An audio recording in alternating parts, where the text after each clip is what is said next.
मुख्यमंत्री माझी लाडकी बहीण योजनेत चक्क परराज्यातील बोगस लाभार्थ्यांचा रॅकेटचा प्रकार समोर आलाय।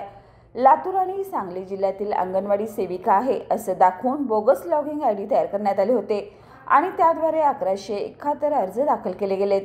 अर्ज दाखल केलेल्यामध्ये राज्यातील विविध जिल्ह्यांमधील रहिवासी दाखवले आहेत। हे भामटे उत्तर प्रदेश, आसाम, पश्चिम बंगाल आणि राजस्थानमधील असल्याचं पोलीस, महसूल आणि बाल, महिला व बालविकास विभागाच्या तपासात समजले। याबाबत सोलापूर जिल्ह्यातील बार्शी शहर पोलीस ठाण्यात गुन्हा दाखल झालाय। त्याबाबत आधार लिंक असलेल्या बँक खाते तपासले। त्या बँकांच्या स्थानिक शाखेत जाऊन संबंधित खात्यांना लिंक असलेले मोबाईल क्रमांक आणि पत्ते काढले। यातील आरोपी निष्पन्न करून त्यांच्या अटकेचे प्रयत्न सुरू आहेत, अशी माहिती बाळासाहेब जाधव, बार्शी पोलीस ठाणे यांनी दिली।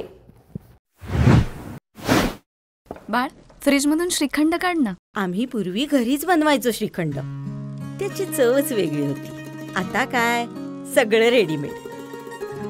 आजी, हे श्रीखंड खाऊन बघ। आज तुझ्या आईनं घरीच बनवलं की काय?